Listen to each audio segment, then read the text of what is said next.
We're so done with new year, new you. This year, it's more you on Bumble. More of you shamelessly sending playlists, especially that one filled with show tunes. More of you finding Geminis because you know you always like them. More of you dating with intention because you know what you want. And you know what? We love that for you. Someone else will too. Be more you this year and find them on Bumble. Build a routine with Ollie that supports your wellness needs, like getting your daily vitamins and minerals with Ollie's multi-gummies, or keeping your mood upbeat with all the vitamin D in Hello Happy. Give your gut health some support with probiotics, and wake up feeling refreshed after taking Ollie Sleep. Do wellness on your terms. Find Ollie at a Walmart or Target near you or at ollie.com. These statements have not been evaluated by the Food and Drug Administration. This product is not intended to diagnose, treat, cure, or prevent any disease.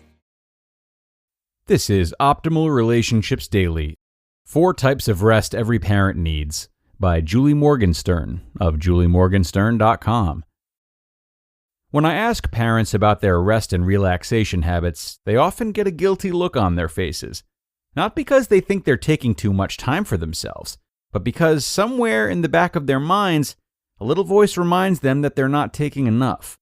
Yet, when I suggest to a new mom that she pick up a hobby that gets her out of the house for an hour every week, or recommend a regular date night to tend to the spousal flame, the guilt swings like a pendulum.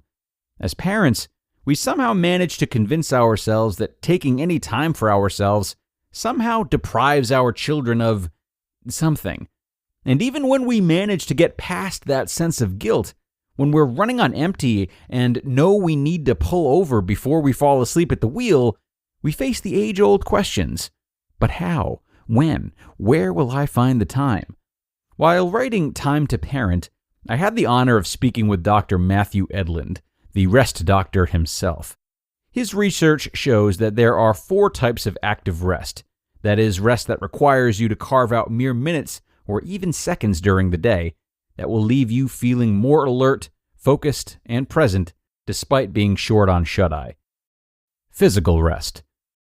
A proven way to improve mental alertness, motor skills, and mood is to give your muscles and mind a chance to relax. Take a moment to just sit or lie on the grass or on the sofa. It's recharging just to be still, even if you can't sleep. Mental rest. If you've been focusing on something for a long time, combat mental fatigue by shifting your focus. Whether you are overthinking a parenting problem and can't figure out what to do, or rereading the same paragraph at work without absorbing it, give your brain a brief respite. If you are at the office, look at a sedentary living thing, like a plant or a desk flower, or an image you like for 20 to 30 seconds. Consciously shifting your attention for a short period has been shown to improve focus and positively impact blood pressure, heart rate, and body temperature. Social rest. Humans seem to have an instinct for this, knowing that human contact, even for an introvert, can be energizing. It's why people tend to congregate at the water cooler or chat with neighbors on the front step. Taking a conscious break to chat for just a couple of minutes has proven to be an extremely effective shot in the arm. It can reduce stress and provide hormonal and psychological benefits. Spiritual rest. Brain scans have shown that people who meditate or pray are able to physically expand their brain's frontal lobes, the section that controls concentration, attention, focus, and problem analysis. While longer chunks of meditation and prayer, 20 plus minutes, may be more common recommendations, taking even 1 minute to pray, meditate, or imagine something existential, like moving through time and space, can calm and recharge. As a parent, learning how to inject active rest into your schedule is a game changer. These relatively tiny rest stops won't break your momentum. They will just make you more productive and more present in each thing you do, allowing you to bring out the best in yourself and your child. The Power of Reading to Kids by Julie Morgenstern of juliemorgenstern.com. As much as we all crave quality time with the kids in our lives, relating to children can be surprisingly tough. What do they like? What are they thinking, feeling, experiencing? Striking up a conversation about these things can be challenging. That's where books come in. Books can provide a powerful point of entry for relating to kids. They are written and edited by professionals who understand the issues and interests children face at various ages and stages.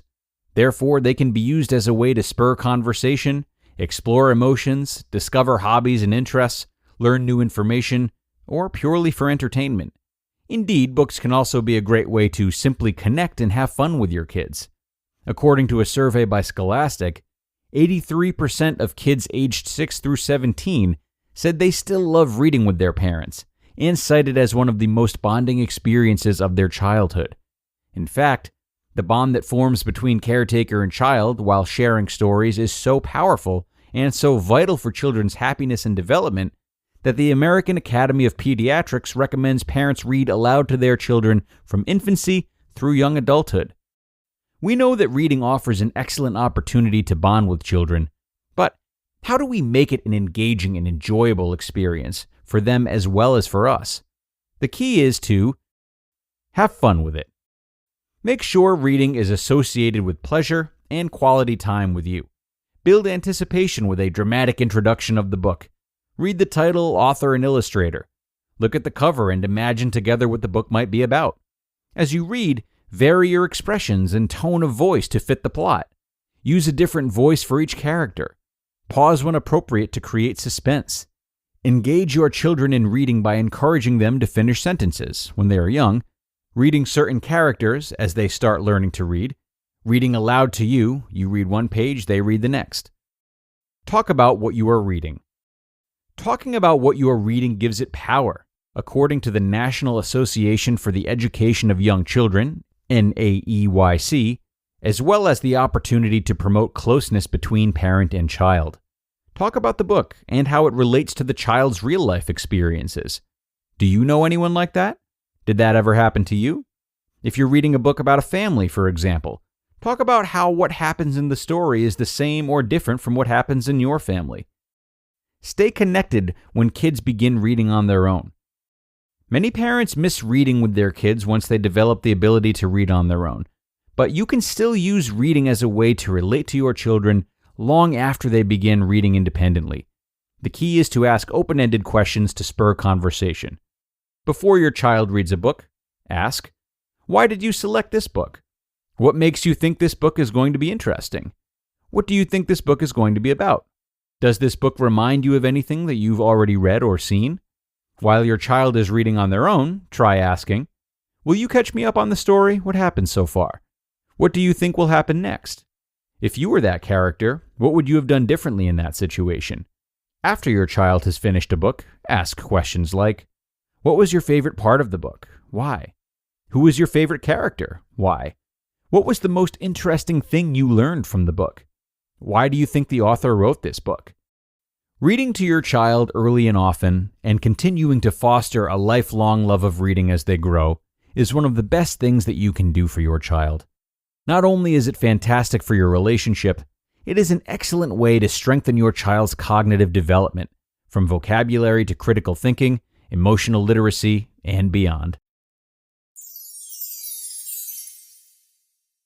You just listened to the posts titled 4 Types of Rest Every Parent Needs and The Power of Reading to Kids, both by Julie Morgenstern of juliemorgenstern.com. The Apple Watch Series 10 is here. It has the biggest display ever. It's also the thinnest Apple Watch ever, making it even more comfortable on your wrist, whether you're running, swimming, or sleeping. And it's the fastest charging Apple Watch, getting you 8 hours of charge in just 15 minutes. The Apple Watch Series 10. Available for the first time in glossy jet black aluminum. Compared to previous generations, iPhone XS or later required. Charge time and actual results will vary. Some terrific content from Julie today, a couple of quick but essential reads for parents. I want to end by saying that in regards to both posts, but particularly the first, we know the value of rest. We know the value of socialization usually. We know reading to kids is great and has been a staple in parenting for some time. But improvement in these areas or any areas of life require putting aside the time to do them, not just knowing their value. As you reflect on Julie's great points from today, reflect too on how and when you will actually implement them. She's given you a really easy jumping point, especially in her first post, by offering really useful steps that can take minutes or even seconds. So, with these posts, in addition to all posts you hear throughout the OLD network, really get serious about putting the lessons you find valuable into action rather than just absorbing them. And on that note, we are going to wrap up, friends. I think we all have some homework to do. I'm guilty of this myself. Have a great rest of your day, everyone. Initiate some steps for yourself to take based on some of the great content you've heard recently. And saddle up for tomorrow. I'll see you there, where your optimal life awaits.